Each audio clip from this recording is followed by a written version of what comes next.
You see, there's something about dedicating our life to God and saying, I'm going to give myself to you completely, and I'm going to surrender myself to you, and I'm going to serve you, and I want your will to be my will, and I want your purpose to be my purpose. And there's things that happen in our walk with God that we make promises to Him.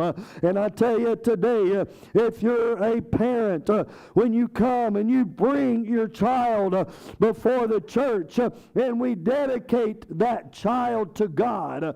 In reality, what we're doing is praying for the child, but we're dedicating that child to God, but we're praying for the parents.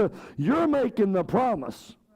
The parents are promising that they're going to raise that child in a God-fearing home.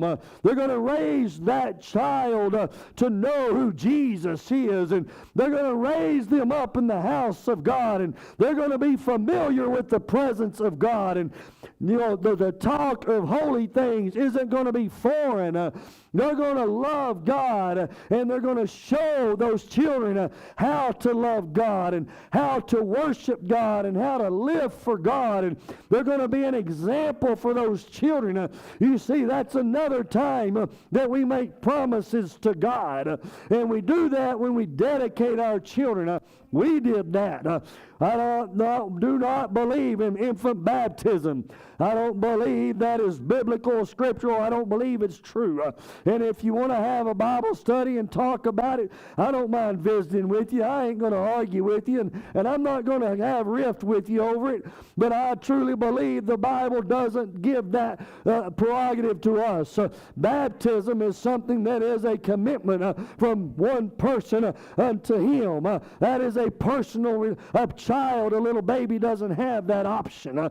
But I do believe in dedicating our children unto God. And I made a promise.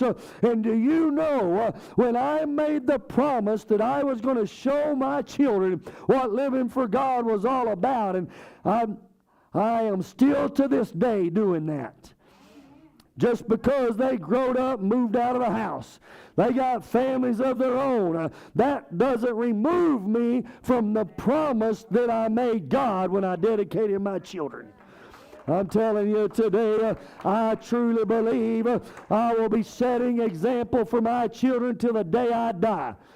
And do you know, I have fallen. They've seen me at my worst, and they've seen me at my best. They've seen me everywhere in between.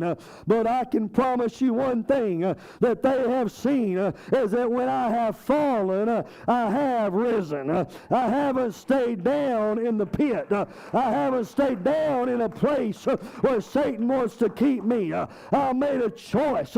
I made a promise to God. My kids will know who you are. And to this day, they know who Jesus is. They know where I stand. They know where I believe. They know that they ain't changing my mind just because they don't agree with me. My grandkids understand something. Pappy may be wrapped around your little finger, and I may go get you all the little sweet stuff at the candy store next door when everybody else told you no. But when it comes to the things of God, don't you ask me to compromise. I made a promise to God, and that promise is more valuable to me than the things that I do with my kids and my grandkids. I made a promise. But I'm telling you here today, I have never been put in a place like Jephthah was put in. He made a promise to God that whatever came out the door of his house to greet him when he came home, he was going to offer it as a sacrifice, an offering. And his only daughter, I'm telling you, I love my son, but my daughter knows all she got to do is say, Daddy. She may be in her 30s now, but it's still Daddy. And you know what Daddy does? He's called to attention. What do you need, honey? What is it you want? Just tell me. You need me to drive an hour to Bangs to do something for you? That ain't too far. What you need me to do? I've done it. My kids are sick. I can't get off of work. Son-in-law has to work. Pappy, Somebody needs to watch my sick kids. Click. Brow down there. I'm telling you. But I've never had to say, you know what? I'm going to take and I'm going to sacrifice you as a burnt offering. I made a promise to lead you and show you the way.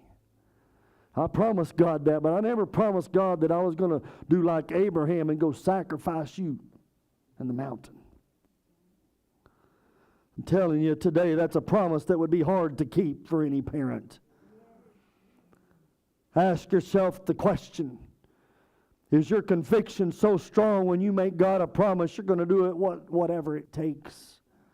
But would you be willing to sacrifice your child on an altar? Let me ask you something today. That's exactly what we do. You see, we place them upon an altar. Whether it's the altar of the world or the altar of God. We lay them out before Him. And whatever our life is what we're sacrificing them to. Abraham didn't have to slay his son. God intervened. Jephthah, he made a promise. And no doubt in my mind, he kept his promise to the point that he took his daughter, turned her over to God. I would say he took her to the temple, and he said, here she is. But you see the greatness of God, the mercy of God. I truly believe that He didn't require another human sacrifice. His blood was the ultimate blood that was shed. He wasn't asking for her blood. But I do believe today even the priest would not have sacrificed her. Even though he kept his promise. Jephthah kept his promise. He did what he promised God that he would do. But then by the end, I truly believe that God said, you know what? Just like Abraham, you kept your word. And because of the promise that he made, and a man that was willing to stand by his word, not alone, mind you, but the child, the only daughter, said, whatever you promise God, do it. Whatever it costs me, Dad, I'm here. But you made God a promise. I'm not going to stand in between you and your promise to God. Could you imagine the child, the thoughts, the mindset of a child looking at a parent and saying, you know what? You made a promise to God and you better keep it. Don't you dare let me stand in the way. Would your children do the same? We haven't asked. We haven't put them in that spot. But here's a man willing to do whatever it took to keep his promise. You see, there's some things in our life that we have promised God. No doubt you're in this place today because you love Him. You want to serve Him and you want to be all that God called you to be. You have promised God that I am going to live for you and I'm going to serve you, and I want to do what you want me to do, God. You see, I believe God heard every promise that you and I have made Him. He heard everything that we have told Him. I think the difference between God and man is this. God takes you at your word. Man knows that you're probably just blowing smoke. How many times have you been promised something by somebody and they never follow through? How many times have you said you would do something for someone and you didn't do it? We're human. That's just who we are. But I believe that God remembers every promise that you told him. God, I'm going to dedicate my life to you. God, I'm going to read my Bible more. God, I'm going to study more. God, I'm going to pray more. God, I'm going to fast more. God, I'm going to do more than I've ever done before. Let me tell you, I made that prayer one time. I said, God, I want to do more for you today than I did yesterday. Amen. I pulled into the parking lot at where I worked. And before I get out of my car, I'd pray, God, help me today. I want to do more today than I did yesterday. I want to be a better witness today than I was yesterday. I want to be able to speak into somebody's life more today than yesterday. And I did that. And you know what happened? The more I prayed that God would keep me busy in His kingdom, the more busy I got. And now you see what happened. Here I am. He said, you want to be busy for the kingdom? Here you go. This is your purpose. This is your calling. And here I am. But I'm telling you something today. We have a responsibility to every word we speak to our fellow man and to God. If a man named Jephthah is willing to go through with sacrificing his only daughter, his hopes, his dream, his any chance of ever having grandchildren, he's saying, you know what, God, I made a promise, and I'm not backing up. I can't go back on my promise. I'm not an Indian giver. I don't give my promise so I can take it back. I give my word, and I'll stand by my word. You see, our word used to mean something to us. Our word used to be all that mattered. It was a handshake, and the deal was made, and we fulfilled that obligation. Now we have contracts that go a mile long, and we sign on the fine print when we have no idea what it's even saying. If you read it, it doesn't make sense, so it's a bunch of big words that just throw out there. But we sign here and we sign there, and we promise we're going to do this and we promise we're going to do that, and in the end we find ourselves in places where we can't. Financially is one of the biggest mistakes I can say in life. We promise things. We say we're going to do things. I bought a truck and got repossessed. I signed on the dotted line saying I was going to pay for it. I signed that I'm buying this truck in good faith, and you loan me the money, and I'm going to get this truck, and I'll pay you back every dime that I owe. And guess what? When it's all said and done, they came, picked up the truck, and here I am, not able to fulfill my obligation. I'm working myself to death, and no matter how much I make, it just doesn't cover, it doesn't work. Life throws us curves. But let me tell you something. When we make a promise to God, you don't sign on the dotted line. But what it is your spoken word that reached the ears of the Almighty. And when you said that, He heard that. And I'm telling you today, when you speak to God, it matters. It matters. What if you promised God that you can look back and say, I promised you this, but I haven't fulfilled? I promised you this and I promised you that, but I haven't followed through. You may say, Pastor, this is hard preaching. Well, let me tell you something. Patty cake ain't getting you to heaven. Patty cake ain't going to make, it may make you feel good, but I didn't come to tickle your ears today. I come to turn you to a Savior. If I can somehow push and prod you to be closer to God, encourage you to live for Him, then I've done my job. But I'm telling you today, all I can do is remind you, one day at some point in your past, somewhere in your history, you made a promise to God. Amen. You look at Jephthah. His daddy was a playboy, as they say. His dad deserted him. His mom obviously was a little loose. because she gave him up. He went on to have other siblings or brothers, sisters, and things. But he was the outcast. Jephthah lived a life, no doubt, on the streets of a city. He wasn't a part of his dad's household. Mom wanted to forget him because of how he came about. He didn't have a family to lead and guide him into truth and to show him how to live for God. He didn't even live in the temple. He was just another kid on the street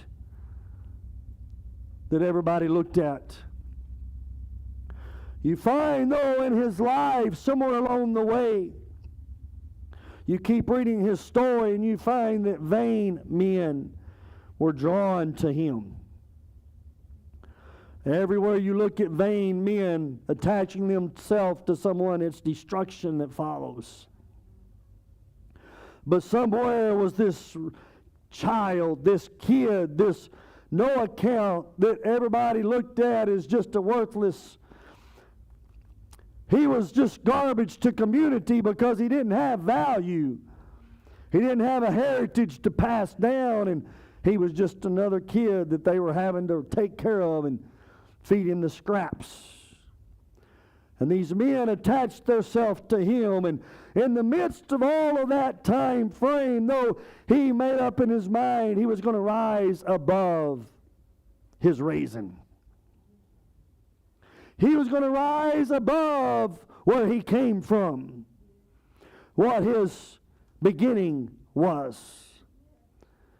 And you look at the story and you read through the story, and you see a man that became strong and he became a leader of men. That's why the people of Gilead came and looked into him and said, hey, we need somebody to fight for us. His hometown folk, where he was raised, where he came from. The kid, the brat, the problem child, the one that didn't have a home, didn't have a place to call mine. But now all of a sudden they were in need. And who did they turn to? The kid that they were trying, no doubt, to just get out of the way. And in the midst of that, he prays. You see, somewhere in here the story doesn't tell. But Jephthah, from the kid of no name, essentially, found something, and it was a love for God. He learned how to pray. He learned how to put his faith in God. Because he prayed, God, if you'll deliver the children of Ammon, then I will take, and whatsoever comes and greets me at the door, I'll sacrifice to you. You see, God brought a great victory, and his daughter's the first that met him. And he had a choice to make. Do I keep my promise to God, or do I go back where I came from? Do I go back where I came from? You see, he kept his promise. And if you'll read in Hebrews chapter 11, he made the list of great men because he kept a promise. He became a judge of Israel. He became somebody. Not that he was seeking position or power, but because God honored him for the promises he kept. A man of his word. A man that said, this is what I'm going to do. And there ain't nobody or nothing going to stop me. God blessed the man who kept his promise. Let me tell you something here today.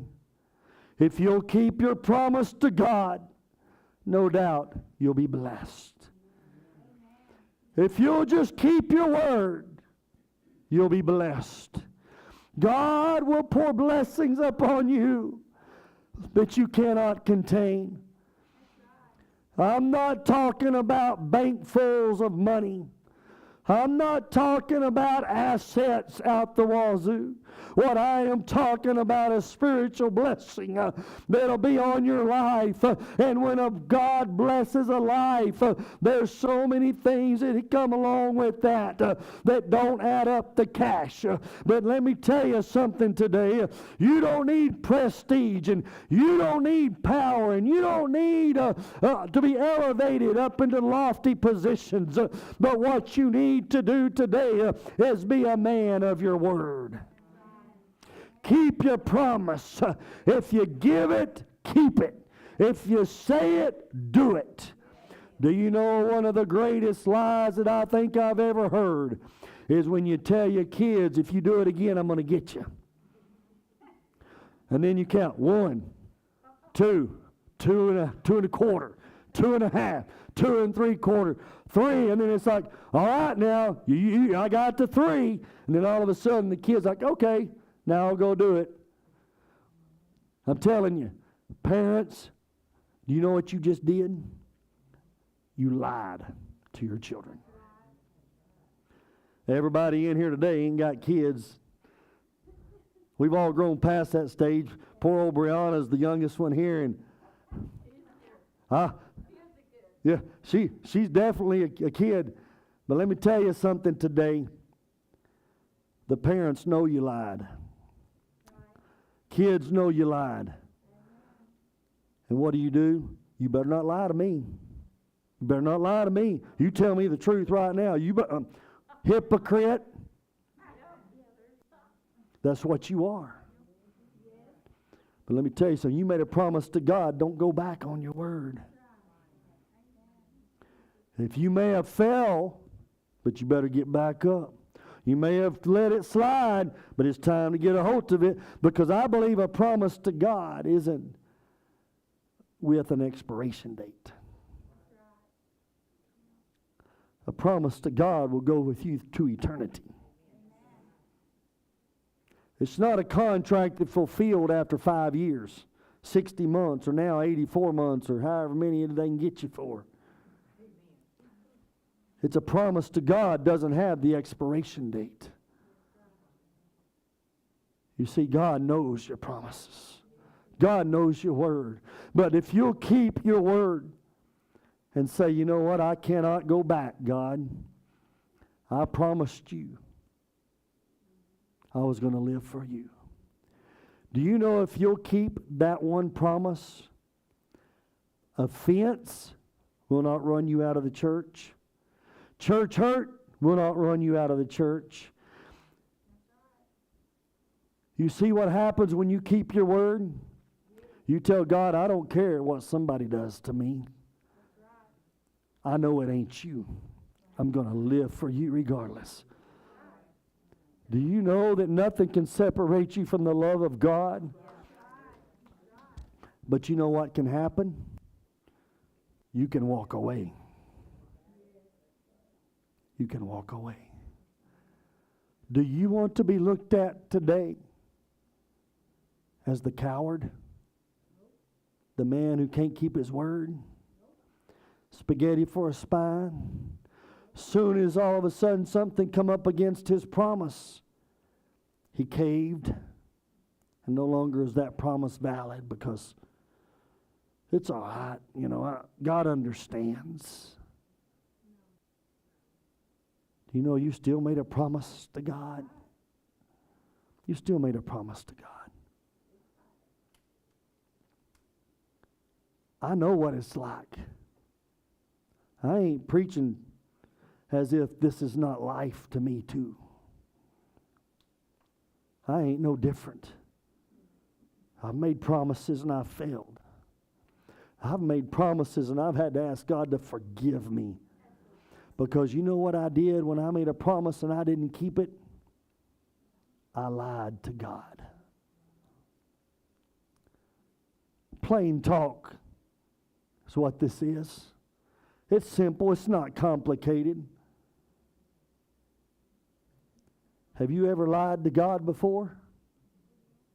I have. And you know what it got me? And lots of it. Why?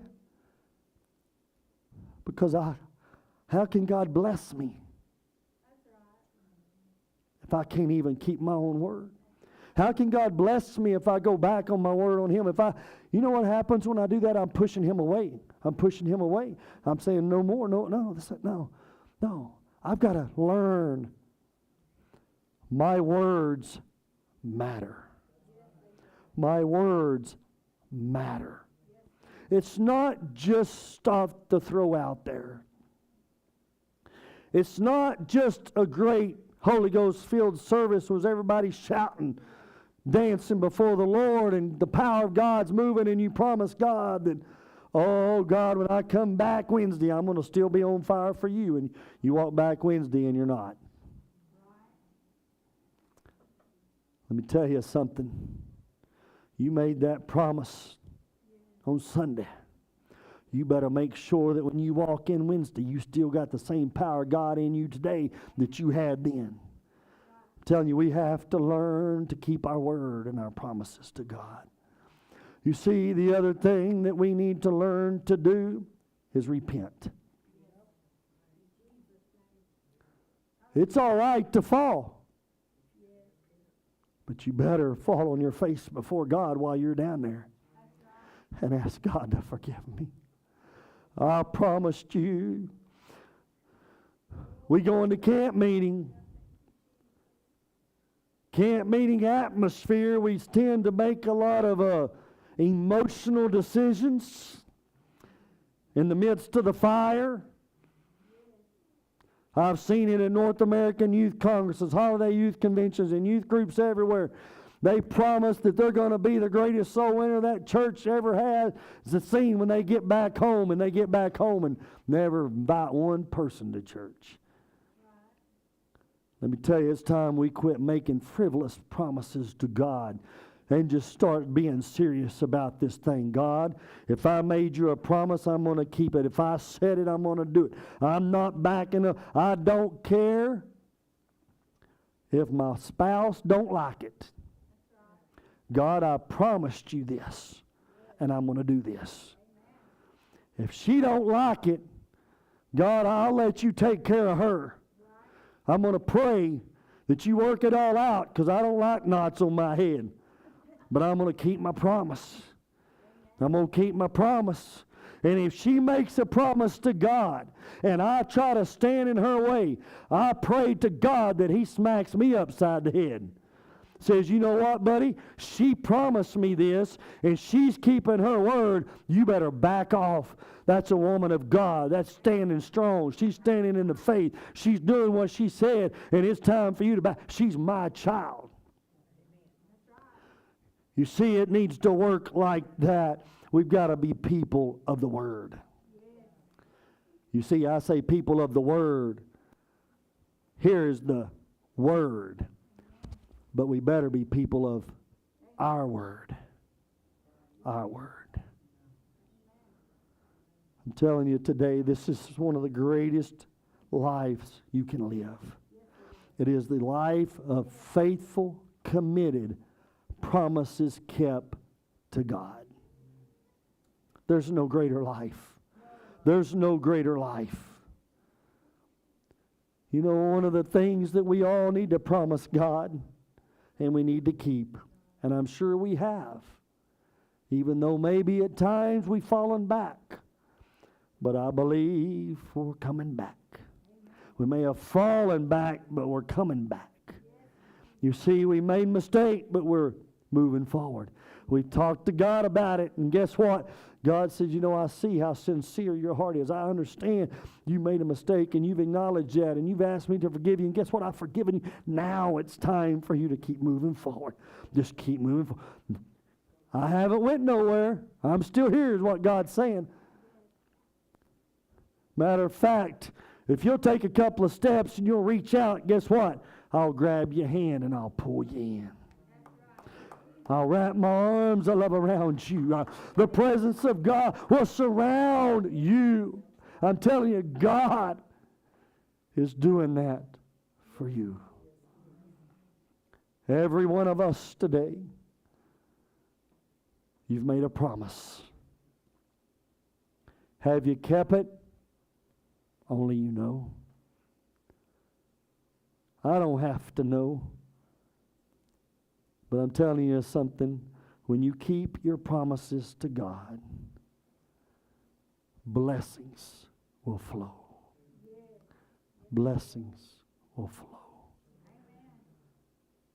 I'm telling you, peace comes from God. Peace comes because you promised God you would trust Him. Did you not? Do you know why you're struggling with peace? Because you're struggling with trusting Him. But I'm telling you today, because now you recognize that. You're moving forward. Just say, you know what, God, I made you this promise. I'm going to trust you. And I know that because I'm trusting you, I'm putting it in your hands. And now peace can flow into your life. Peace can touch your life. I want to encourage you today. Review your past promises. How many of you have ever wrote down on a piece of paper the promises you've made God? I encourage you. Would you help me to do this? Yes. I will. We have the ability to go back and look and pray, God, help me, remind me, show me. I want to be everything that I told you I would be for you. I encourage you today. Make a commitment. Make a commitment to pick up those things from the past that you told God, I'm going to do for you. This is what I'm going to do, God. I want to do this for you. And that is surrender my life. Because if you go back, you see, going back is the opposite direction than going forward. Going back will take you to your past, where you came from. But if a child can come from the streets without a mom and a dad, the harshest life to live, no doubt, and find God and learn the value of loving God and living for God in a whole different way than we have. He never had a Pentecost. He never had the new birth experience. He lived under the law of the Old Testament. But he still found a love for God that said, you know what? I made you a promise, and I'm going to keep it. I made you a promise, and I'm going to keep it. As everyone stands this evening,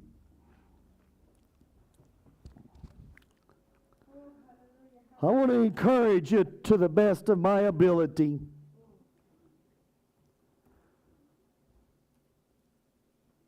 You gave your life to Him. Don't take it back. Don't take it back. Keep it in His hands. Allow Him to work in and through you.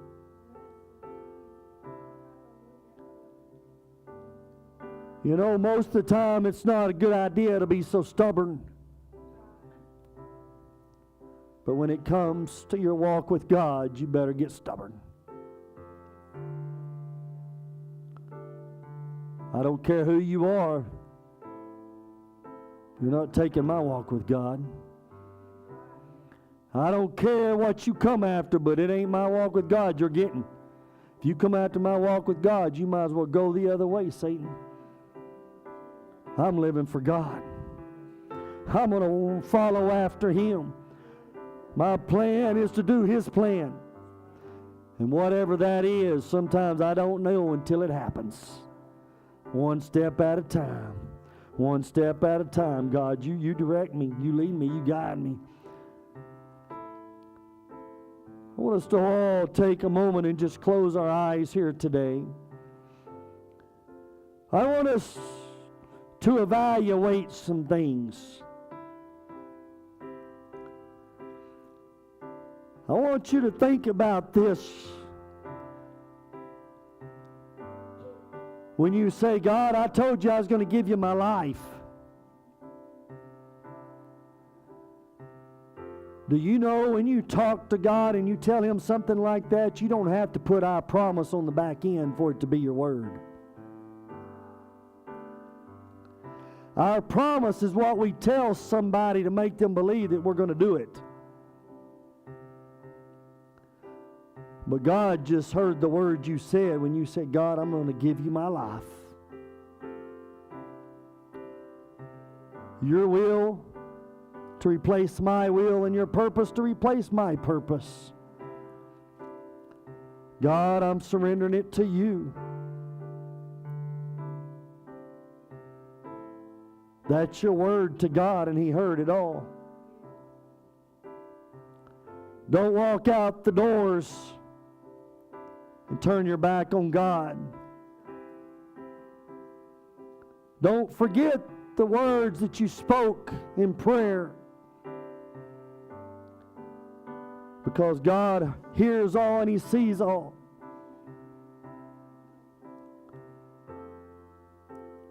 And He wants to bless you above all.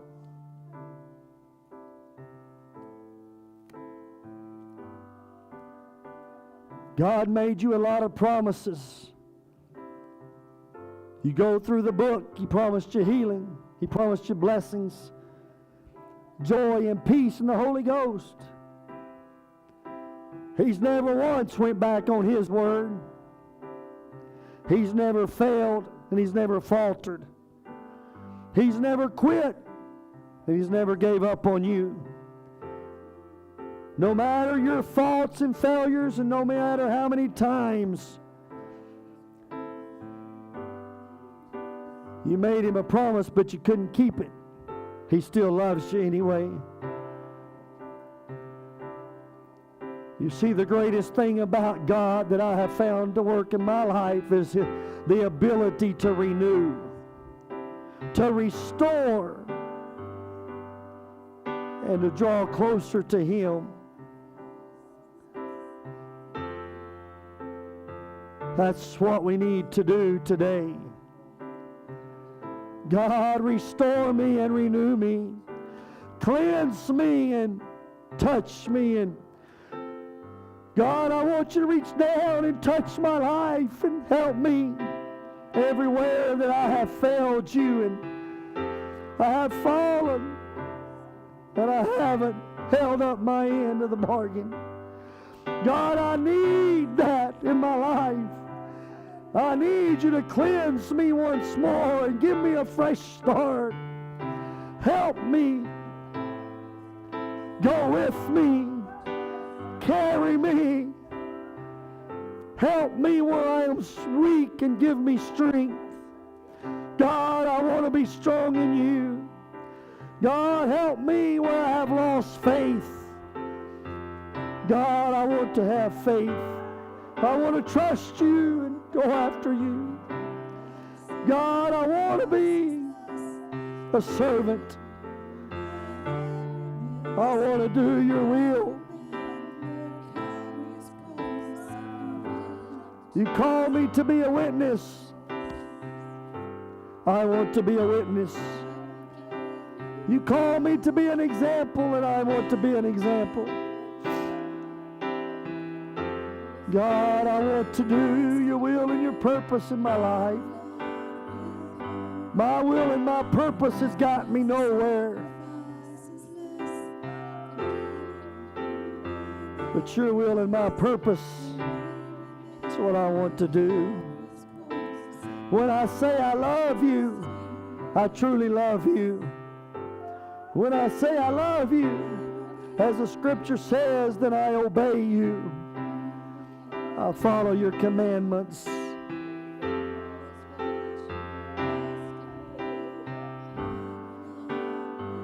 Oh, it's time to rededicate, reconsecrate ourselves. I know we've been growing spiritually in individual lives in this congregation. I can see it in your walk with God. I see it in how close you become to the things of God. Your passion for Him. But let's push forward. Let's continue to push forward to get closer to Him, to have a better relationship with Him, to love Him even more, to follow His bidding.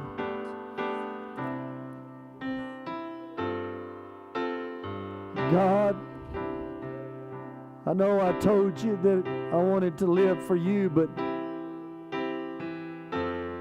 I failed. But I'm going to start really, truly living for you and putting your things first. Godly things first. Holy things first. I got to move forward. I got to keep going. I got to show forth the things of God. I thank you for touching us. I thank you for moving on us today. I thank you for touching every heart, every soul in this place. I thank you for restoring and renewing, cleansing us. I thank you for your presence that speaks to us, oh God. Oh God, I thank you. You never gave up on me, but you've held strong. You never quit on me. You kept loving me. You kept reaching.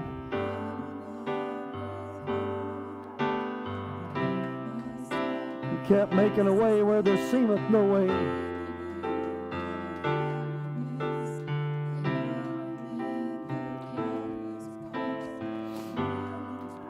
Oh, Jesus.